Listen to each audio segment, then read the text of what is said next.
సవాలుగా నిలబడతాను.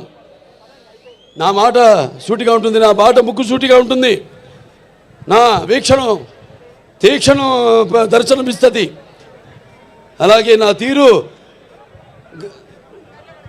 గంభీర్య ఒక గాంభీర్య రూపంగా వెలుగుతూ ఉంటుంది.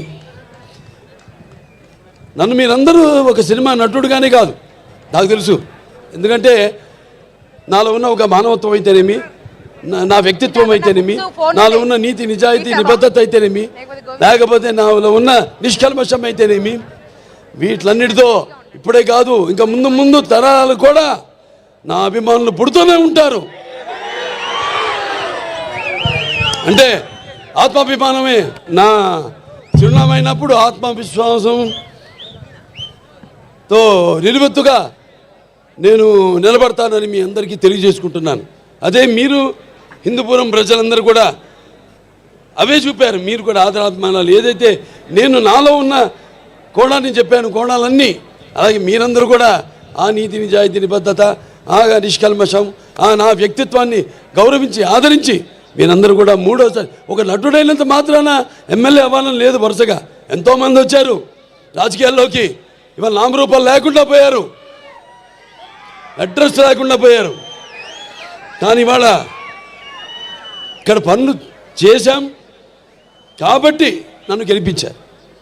ఊరికేదో సినిమా యాక్టర్ లేకపోతే రామారావు అబ్బాయి అయినంత మాత్రాన పనులు చేయాలి. ఎంతో కొంత మనం సమాజానికి కూడా మన వంతు బాధ్యత ఉంది ప్రతి ఒక్కరి మీద. అందరూ కూడా మన వంతు మనం సంపాదించిందే కాదు, ప్రజలకి ఎంత మనం తిరిగి సమాజానికి ఇచ్చాం అన్నది చాలా ముఖ్యం. అప్పుడే మనం చరిత్రలో చిరస్థాయిగా నిలిచిపోతాం. నిలిచిపోవడం కోసం కాదు. ఎన్నో పాత్రలు చేశాను నేను, అద్భుతమైన పాత్రలు. నాన్నగారు కూడా చేయలేని పాత్రలు, చేయాలనుకున్నా చేయలేని పాత్రలు చేశాను. అందులో ముఖ్యంగా గౌతమిపుత్ర శాతకర్ణి సినిమా.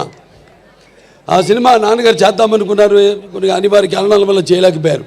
ఆ సినిమాను నేను చేయడం తటస్థించింది. మరి ఇవాళ మనం ఉగాది జరుపుకుంటామంటే ఒక కాలమాన పట్టిక మన హిందువులకి మనం ఒక శకాన్ని ఏర్పరిచింది.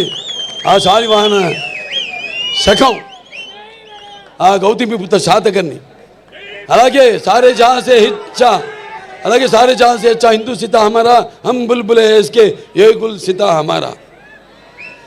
ఇక్కడ ఒక సర్వమత సౌభ్రాతృత్వానికి, రక్తానికి జాతి లేదు, మాంసానికి మతం లేదు, చర్మానికి కులం లేదు అని చెప్పడానికి ఒక నిదర్శనం, ఒక ఆదర్శం మన హిందూపురం. ఇక్కడ అందరూ ముస్లిం మైనారిటీలు అయితేనేమి, హిందువులు అయితేనేమి, క్రైస్తవులు అయితేనేమి, అందరూ కూడా ఒక కుటుంబ సభ్యులుగా అందరూ కూడా ఇక్కడ సమాజ స్థాపనం చేసి ఇక్కడ అందరూ ఒక మంచి చల్లటి చక్కటి ప్రశాంతమైన వాతావరణంలో మనంతా ఉంటున్నాం.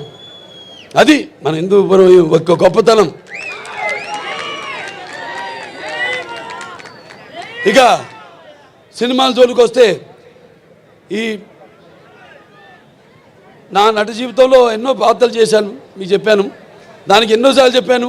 నాకున్న జ్ఞాన సంపదలో బ్రాహ్మణుని, ఐశ్వర్యంలో వయస్సుని, మంచిగా బాలని, మంచి ఎదురు తిరిగే మాదిగని, కష్టాన్ని నమ్ముకున్న కమ్మరిని, కొమ్మరిని, కంసాలిని, రజకుడిని, నాయ బ్రాహ్మణుని, కల్లుగీత కార్మికుడిని, కల్మషంలో అయితే యాదవుడిని, ఆపదలో ఆదుకునే వెలమని, వ్యక్తిత్వంలో రాజుని, అమ్మను మరిపించే కమ్మని, పౌరుషంలో రెడ్డినని,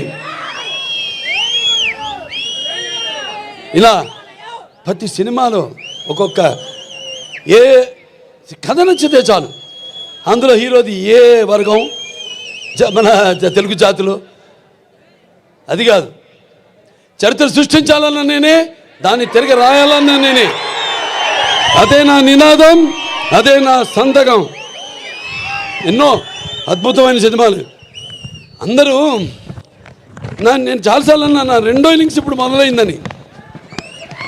చాలామంది ఏమంటారు, పాపం అంటే అది గ్రహపాటు. నేను వాళ్ళని ఒకళ్ళ పేరు పెట్టి కానీ వేలెత్తి కానీ నేను చెప్పడం లేదు. అది గ్రహపాటు. వాళ్ళు ఉచ్చ స్థాయి నుంచి హీరో నుంచి మళ్ళీ క్యారెక్టర్ ఆర్టిస్టులుగా మారడం అది ఇది జరుగుతుంది.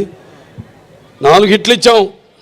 రామారావు గారు నంబర్ 1 హీరో ఉండగా తెలుగు ఇండస్ట్రీలో.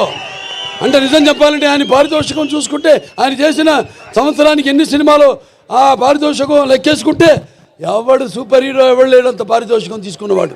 అన్ని సినిమాలకి ఒక్కొక్కటి ఇండివిజువల్గా పారితోషికం ఉండొచ్చు ఎక్కువగా. అటువంటి సమయంలో ఆయన చలనచిత్ర పరిశ్రమ నుంచి నిష్క్రమించి సమాజం ఏదేవాళ్ళ ప్రజలు ఏదేవాళ్ళు నేను అందులో ఒక అర్చకుణ్ణి అని తెలుగుదేశం పార్టీని స్థాపించారు. అలాగే ఇప్పుడు 4 ఇట్లు ఇచ్చిన తర్వాత నా 2వ ఇన్నింగ్స్ మొదలవుతుందని చెప్తున్నా. అది నేను చెప్పొచ్చేది. ఇప్పుడు చూపిస్తా ఇక్కడి నుంచి. అస్సలు చూడు, ఒకవైపే చూడు, రెండో వైపు చూడాలనుకోకు, తట్టుకోలేవు, మాడిపోతావు. ఇప్పుడు చూస్తారు, ఇక్కడి నుంచి చూపిస్తా. అసలు చలనచిత్ర పరిశ్రమ ఇక ముందు ఎటువంటి సినిమాలు, ఎటువంటి అంటే మీరు ఊహించని, మీకు మీ అంచెలకు కూడా అందని సినిమాలు ఎలా చేస్తారో ఇక మీరు చూస్తారు. అంటే ఇదంతా ఒక సినిమాలు చేసేయాలి ఎక్కువని కాదు, లేకపోతే నాకు వయసు అయిపోతుందని కాదు.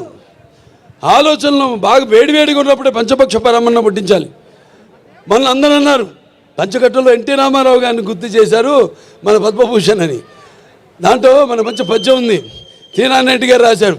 దాంట్లో మరి పంచపక్ష పరమాన్నం ఉన్నా మన ఆంధ్ర ఏమంటే మనం గోంగూర పచ్చడి కోసం గుటకలేవాడు